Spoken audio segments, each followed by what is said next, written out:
Hey guys, welcome back to more homeowner association stories. In this video, an HOA Karen calls the cops on a grandpa for fishing at a public property, claiming he is violating the HOA bylaws. This woman thinks that she is above the law. Let's dive right into the stories. The first story is from r/FHOA and is titled "Resident Mad because my HOA would not hire her company to run our HOA." And by the way guys, this story is a little bit different than usual. So I was the president of our HOA for several years. It was laid back, no snooping for violations or any crap like that. To keep costs down, we ran the HOA ourselves. That is how it was set up in the late 90s when the community was built. Woman and hubby move in and she immediately starts telling everyone how bad the HOA is managing everything. She would come to our monthly meetings and say that our pool was in violation of new code rules and would have to be closed. We would research it, find out she was wrong, and alert all the people that were at the meeting that she was wrong. She continued to do this, and we continued to find out every time that she was making stuff up. It turns out she runs an HOA management company and wanted us to turn over all our HOA responsibilities to her company for somewhere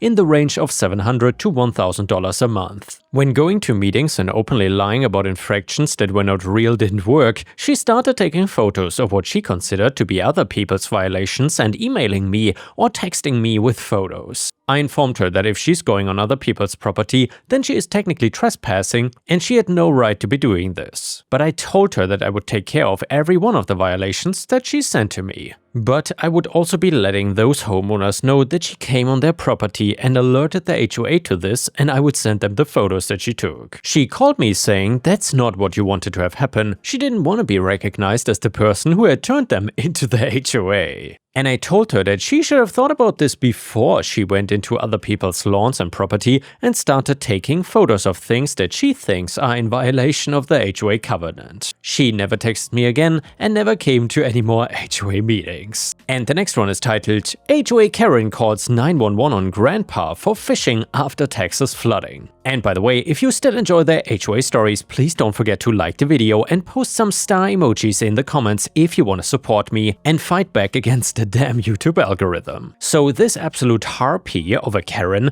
decided that it was a smart idea to mess with my 82-year-old grandpa for you northern or foreign folk. I am writing this here for him since he doesn't know how the internet really works. We were having our weekly family dinner and he seemed a little more quiet than usual and a little upset. After I prodded at him for a little bit, I found out what happened. So we also are in Texas and just had to deal with a huge flooding issue, so everything already was a little bit tense. For those wondering, we were not in the area where it was the worst, but our area did end up with minor damage. Nothing compared to the parts you have probably seen on TV though. My papa worked hard for decades as a rancher, and it took until he was well into his 60s before he agreed to retire and spent the rest of his life relaxing and doing things that he loved.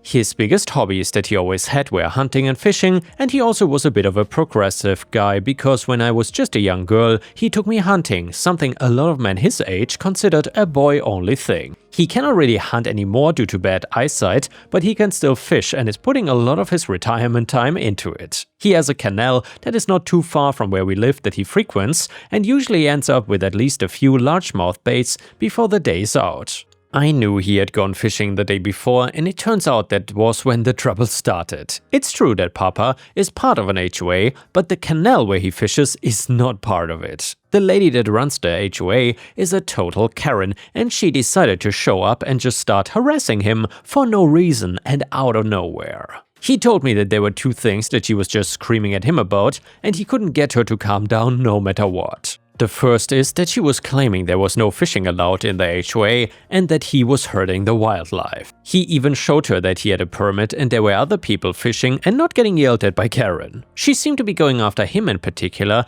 As they kept talking more, she kept insulting him and she told him that it was disgusting to be fishing at his age and he was scaring away children. My papa is a polite man and explained to her that it was public space and he had the right to use it, but when pushed too far, he has a limit just like everybody else. He was not gonna leave, and Karen had the audacity to call the police on him, claiming he was illegally fishing and harassing her. Until they got there, she was throwing rocks in the water to scare the fish away from the area, basically forcing him to stop.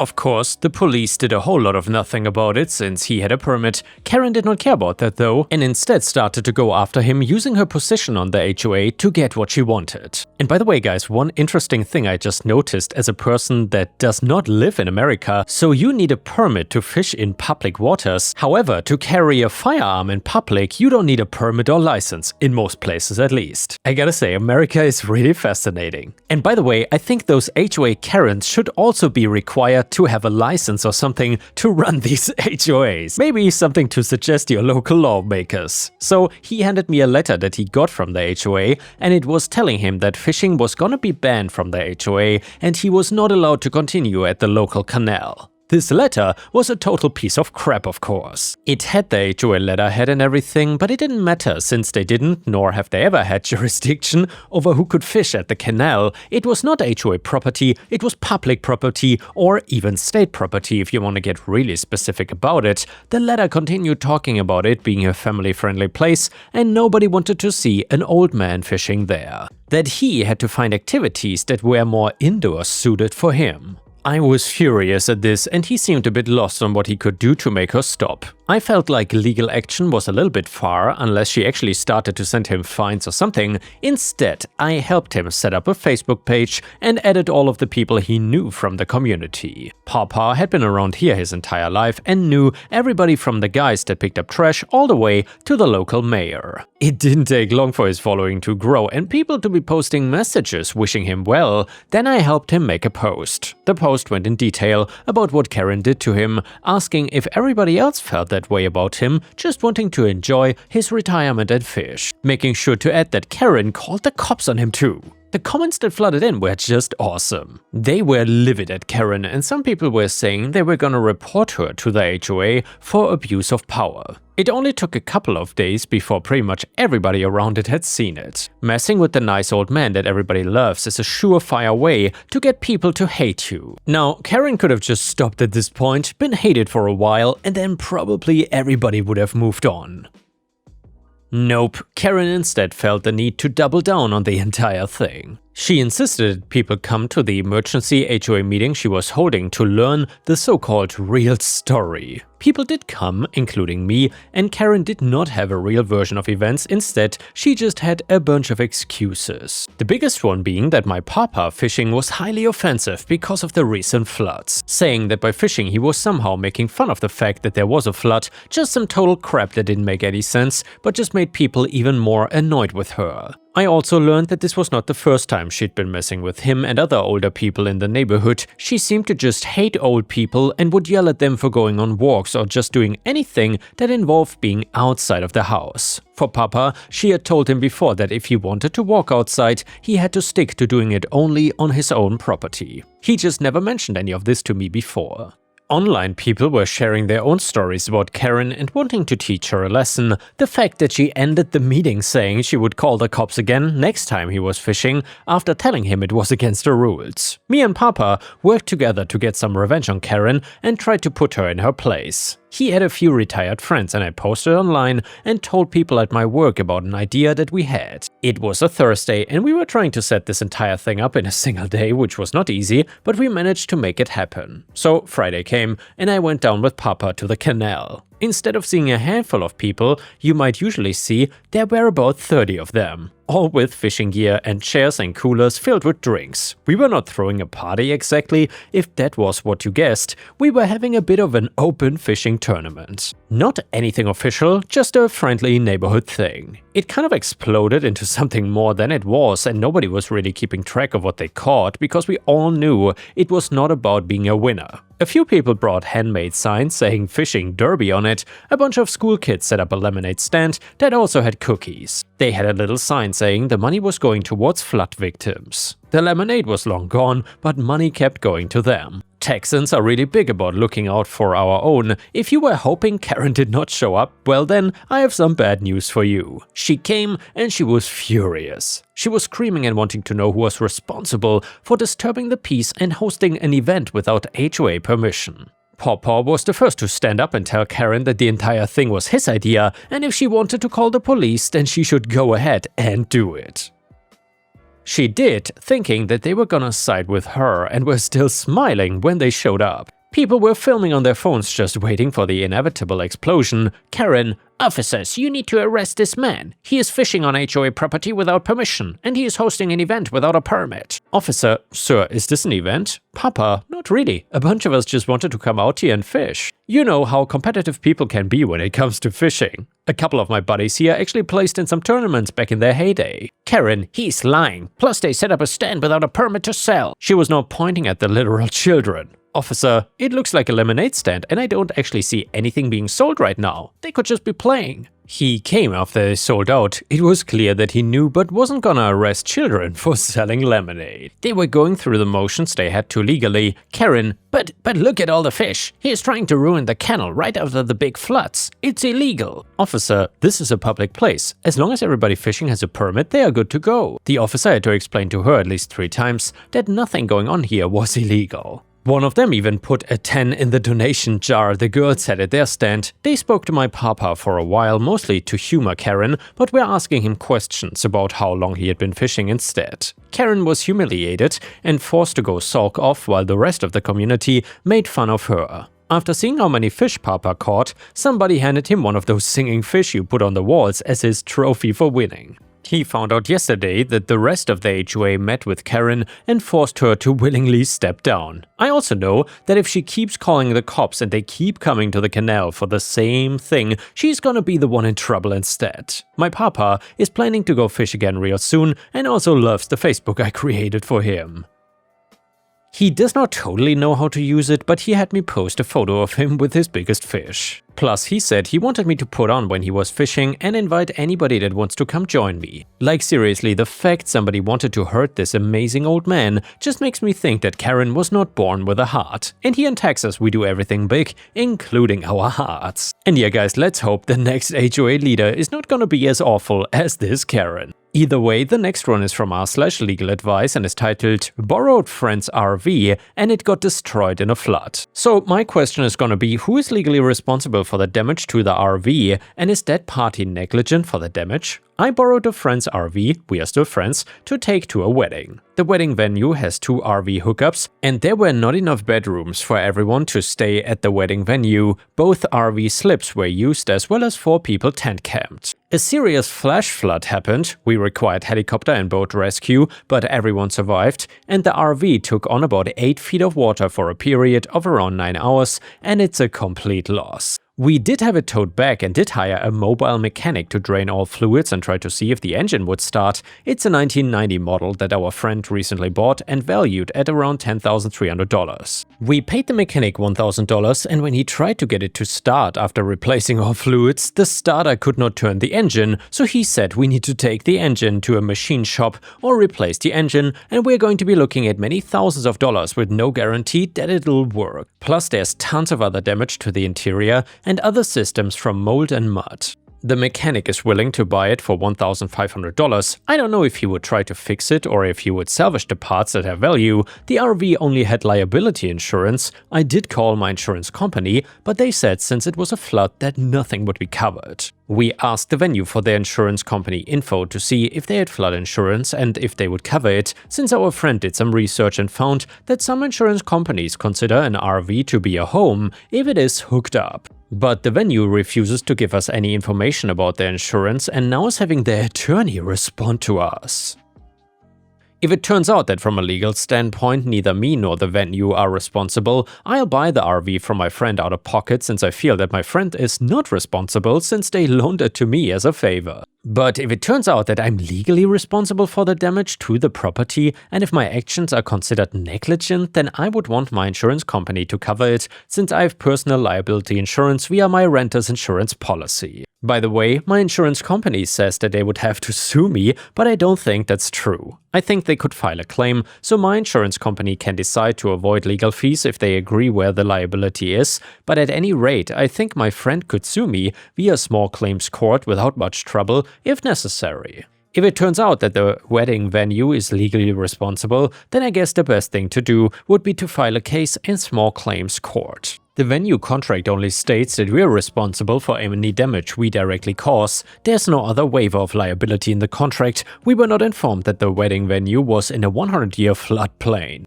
They made no attempt to make us aware of the fact that a flash flood warning had been issued for where the property was, and as the venue is only about 100 feet from a major river, that we were going to be in life-threatening danger. Like I said, we had to be rescued. 6 of the wedding party were trapped on top of vehicles that had floated downstream or in trees, so people could have died. They admitted that they got the flash flood warning notice on their phone, but said they didn't bother to let us know because it was after 2 AM. I don't know if they are responsible for damage to the property, aka the RV, but morally they had an obligation to notify us that we are in danger and should move to higher ground. Dozens of other cars were totaled, another RV, and also tens of thousands of dollars in property lost from the DJ and the photographer. The rules say I must identify the location but not give personal identification information, so the state was Texas, but if I give the city/county, then I think it'd be easy to figure out what wedding venue it was. Again, my question is, who is legally liable for the damage to the RV, and is that party negligent? And yeah guys, I'm curious, have you ever been affected by flooding? I gotta say, I'm very lucky that my house here in the northern part of Thailand is usually not affected by flooding because it's quite far away from any river. However, not too far away from me, basically the entire city was flooded a few months back. And the flooding was really serious. A lot of people, I wouldn't say they lost their entire home, but a lot of the things inside were destroyed and a lot of small businesses lost pretty much everything. We actually only came back to the north when the flood was almost over, and on the way here we saw a lot of trucks carrying boats, because the rescue teams literally were only able to rescue people with boats in the city. Like any other car could not go through the water. There were also some military trucks that could go through, but for the most part the rescue teams were using boats. And honestly, it was really sad to see, because you also heard in the news that a lot of people lost their lives, especially elderly people that couldn't get away quickly enough. So yeah, floodings really suck. Either way, update to the story, nothing dramatic ended up happening, but thought I'd just post how things netted out. If nothing else, it's an interesting story. We decided to not pursue anything in any way, although the more I learned, the more I did feel like the venue did have some actual liability, if not a financial liability, at least a morally/ethical one. They had set up the RV hookups and tent camping area in a clear floodplain. The permanent buildings were all on 15-foot stilts and maybe 3 to 4 feet higher altitude than when they had us park the RVs, and had people in tents. The property/venue manager got all of the severe flood alerts and admitted that he chose not to notify the wedding party/guests because it was late at night. And by the way guys, I'm not a legal expert, but that sounds to me like criminal negligence. So you rather let people sleep when there are flash floods happening because I guess you don't want to disturb their sleep or something? That sounds absolutely insane to me. Either way, our phones buzzed with weather alerts, but none of us knew the area or had any understanding how much risk we were in. We later learned that the property had been sold and was set to close a couple days after the wedding. I think if we made a reasonable request to their attorney to assist us in covering some expenses, they probably would have, but we decided we really wanted to move forward and not get bogged down mentally if it turned out differently. We should have at least asked, so I do feel we made a mistake by not taking 5 minutes to ask, but it is what it is.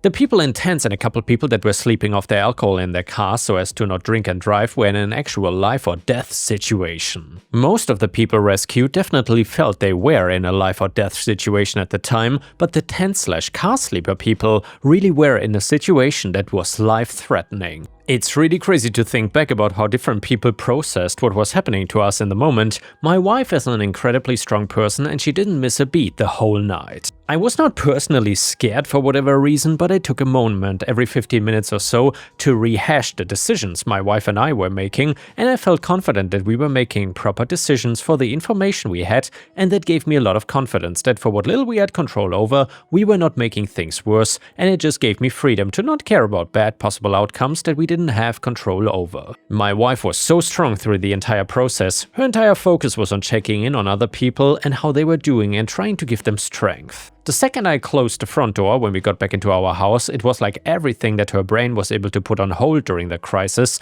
hit at that exact moment. She suffered from PTSD for a little over a year. To be honest, I had no understanding of PTSD before she suffered from it. Some people made terrible decisions to try to rescue the 10 people without proper safety equipment.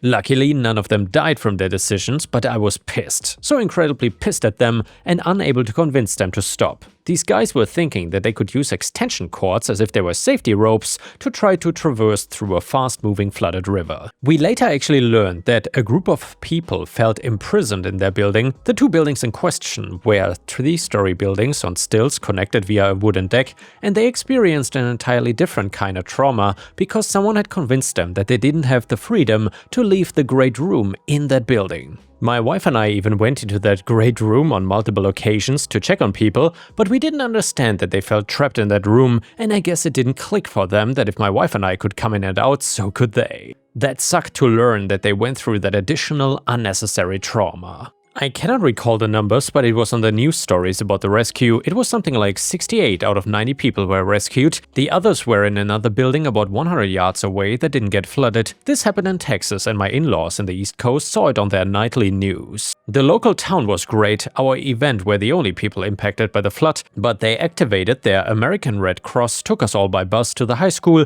to get dry clothes and warm up and get food and hydrate. The pictures of the cars that flooded downstream until they got caught in the property fence look insane, a total apocalyptic scene. A Canadian TV show called I Do Redo filmed an episode about their wedding and paid for them to have an amazing second wedding. The host of that show did some dumb stuff and got cancelled, so none of us, to my knowledge, ever got to see the episode, although we heard it aired on CTV once, but never made it to Netflix like we were told it would. Either way, it was so much fun to be at the second wedding and sort of healing as well. We felt so bad for the couple that lent us their RV though. They spent like a year renovating it and never got to take it out for themselves. We took it out on its maiden voyage, and that was the end of the story for that RV. We bought it from our friends for what they estimated they had put into it and paid them for it over 12 months. And before we end the video, let's read one last funny story from r/malicious compliance. It is titled "Stuck to the Script?" So I did, word for word. So I, 18 female, worked at a call center for about 3 months, mostly helping people reset passwords and answer basic questions. During training, they told us to sound natural and conversational. Cool.